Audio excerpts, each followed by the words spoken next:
भारतीय राजनीतिक इतिहास में कई ऐसे मौके आए हैं जिन्होंने देश की दशा और दिशा दोनों ही बदल दी हैं। 1971 में रायबरेली के लोकसभा चुनाव में इंदिरा गांधी ने जीत हासिल की। उनकी जीत को उनके प्रतिद्वंदी राजनारायण ने चुनौती दी। भारतीय राजनीति के इतिहास में इस मुकदमे को इंदिरा गांधी बनाम राजनारायण के नाम से जाना जाता है। 1975 में इलाहाबाद हाई कोर्ट के फैसले ने इंदिरा गांधी का चुनाव रद्द कर दिया। क्या थे इसके न्यायिक पहलू और क्या था यह फैसला? 12 जून 1975 की सुबह 10 बजे से पहले ही इलाहाबाद हाई कोर्ट का कोर्ट रूम नंबर 24 खचाखच भर चुका था। जस्टिस जगमोहन लाल सिन्हा पर पूरे देश की नजरें थीं, क्योंकि वह राजनारायण बनाम इंदिरा गांधी के मामले में फैसला सुनाने जा रहे थे। मामला 1971 के रायबरेली चुनाव से जुड़ा था। ये वही लोकसभा चुनाव था जिसमें इंदिरा गांधी ने अपनी पार्टी को जबरदस्त कामयाबी दिलाई थी। इंदिरा खुद रायबरेली से चुनाव जीत चुकी थी। उन्होंने संयुक्त सोशलिस्ट पार्टी के उम्मीदवार राजनारायण को भारी अंतर से हराया था, लेकिन राजनारायण अपनी जीत को लेकर इतने आश्वस्त थे कि नतीजे घोषित होने से पहले ही उनके समर्थकों ने विजय जुलूस निकाल दिया था। जब परिणाम घोषित हुआ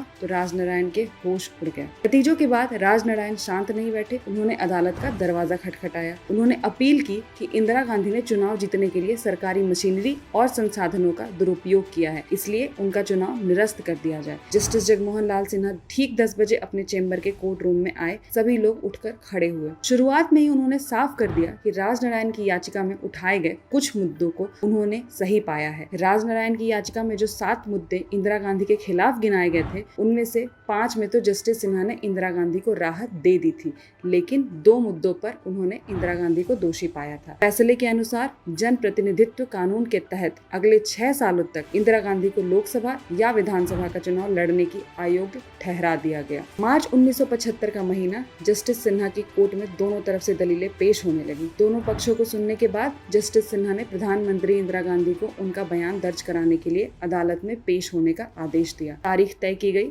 18 मार्च 1975। भारत के इतिहास में ये पहला मौका था जब किसी मुकदमे में प्रधानमंत्री को पेश होना था। जस्टिस जगमोहन लाल सिन्हा ने भी पेशी की तैयारी की। सवाल ये भी था कि जज के सामने प्रधानमंत्री और बाकी लोगों को शिष्टाचार कैसे हो, क्योंकि अदालत में सिर्फ और सिर्फ जज के प्रवेश करने पर ही उपस्थित लोगों के खड़े होने की परंपरा है, पर जब प्रधानमंत्री सामने हो तो राजनारायण की ओर से जिरह करने वाले वकील शांति भूषण याद करते हैं, इंदिरा के कोर्ट में प्रवेश करने से पहले जस्टिस सिन्हा ने कहा, अदालत में लोग तभी खड़े होते हैं जब जज आते हैं, इसीलिए इंदिरा गांधी के आने पर किसी को खड़ा होना नहीं चाहिए। लोगों को प्रवेश के लिए पास बांटे गए थे। अदालत में इंदिरा गांधी को करीब 5 घंटे तक सवालों के जवाब देने पड़े। इंदिरा गांधी और उनके समर्थकों का अंदाजा लगने लगा था कि इलाहाबाद हाई कोर्ट का फैसला उनके खिलाफ जा सकता है, तो ऐसे में जस्टिस जगमोहन लाल सिन्हा को प्रभावित करने की कोशिशें भी शुरू हो गयी। इलाहाबाद हाई कोर्ट के तत्कालीन chief justice DS Mathur Indira Gandhi के निजी डॉक्टर KP माथुर के करीबी रिश्तेदार थे। शांति भूषण के बताते हैं कि जस्टिस जगमोहन लाल सिन्हा के घर पर जस्टिस माथुर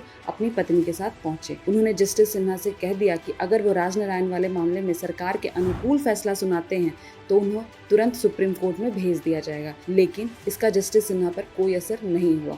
जस्टिस सिन्हा ने अपने आदेश में लिखा कि इंदिरा गांधी ने अपने चुनाव में भारत सरकार के अधिकारियों और सरकारी मशीनरी का इस्तेमाल किया है। जन प्रतिनिधित्व कानून में इनका इस्तेमाल भी चुनाव कार्यों के लिए करना गैर कानूनी था। इन्हीं 2 मुद्दों के आधार बनाकर जस्टिस सिन्हा ने प्रधानमंत्री इंदिरा गांधी का रायबरेली से लोकसभा के लिए हुआ चुनाव निरस्त कर दिया। साथ ही जस्टिस सिन्हा ने अपने फैसले पर 20 दिन का स्थगन आदेश दे दिया। न सिर्फ ये भारत में बल्कि दुनिया के इतिहास में भी पहला मौका था जब किसी हाई कोर्ट के जज ने किसी प्रधानमंत्री के खिलाफ इस तरह का कोई फैसला सुनाया हो। वरिष्ठ पत्रकार कुलदीप नैयर बताते हैं कि इस फैसले के बाद उनकी मुलाकात कांग्रेस के वरिष्ठ नेता जगजीवन राम से हुई। जगजीवन राम से उन्होंने पूछा कि क्या इंदिरा इस्तीफा देंगी, तो उनका कहना था नहीं, और अगर ऐसा होता है तो पार्टी में घमासान मच जाएगा। इलाहाबाद हाई कोर्ट के फैसले के बाद इंदिरा गांधी की तरफ से पैरवी करने के लिए मशहूर वकील N पालखीवाला को बुलाया गया। आखिरकार इंदिरा गांधी की तरफ से अपील सुप्रीम कोर्ट में दाखिल हुई 22 जून 1975 को, और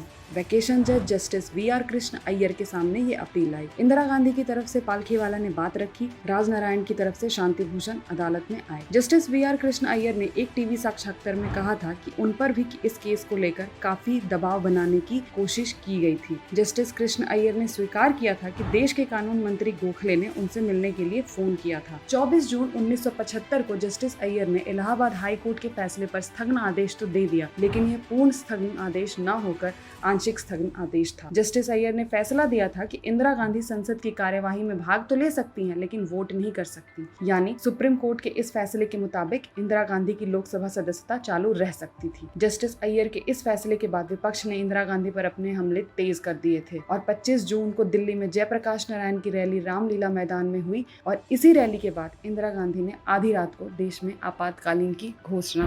25 जून 1975 को भारत के लोकतांत्रिक इतिहास में काले दिन के तौर पर याद किया जाता है। इंदिरा गांधी को लगने लगा था कि बाहरी ताकतों के इशारे पर उनकी सरकार को गिराने की साजिश रची जा रही है, लिहाजा आपातकाल लगा दिया। 25 जून का दिन आते ही 46 साल पहले का वो दृश्य नजर आता है जब एकाएक विपक्षी दलों के नेताओं को जेलों में ठूंसा जाने लगा था। प्रेस की आजादी पर कड़ा प्रहार किया गया था। जो लोग सरकार की हाँ में हाँ नहीं मिलाते थे, उनकी मंजिल पहले से जेल तय कर दी गई थी। आजादी की लड़ाई के दौरान जिन लोगों ने अपनी जुबानी कुर्बान कर दी थी, वो तत्कालीन पीएम इंदिरा गांधी को षड्यंत्रकारी नजर आने लगे थे। ऐसे में यह विचार कौंधता है कि आखिर ऐसा क्या हुआ था कि इंदिरा गांधी को लगने लगा था कि अब अनुच्छेद 352 लागू करने का समय आ चुका है। देश की आजादी के बाद संविधान सभा में सब कुछ खास उपबंधों पर चर्चा हो रही थी, तो विवाद और विचार आपातकाल के उपबंध को लेकर हुआ। ज्यादातर लोगों का मानना था कि जिस दमनकारी सत्ता के खिलाफ लड़ाई लड़कर हम सब खुली हवा में सांस ले रहे हैं, क्या उन सांसों को फिर से कैद करने के लिए आपातकाल के उपबंध हथियार नहीं बनेंगे? इस सवाल के जवाब में तर्क दिया गया कि अंग्रेज सिर्फ देश के दोहन के लिए आए थे, उन्हें भारतीयों से रीत प्रीत नहीं थी। लेकिन अब जब हम खुली हवा में सांस ले रहे हैं और हम लोगों में से ही कोई शासन करेगा, और वो शासक नहीं बल्कि सेवक के भाव से करेगा। लेकिन वो मिथ 1975 में आके टूट गया।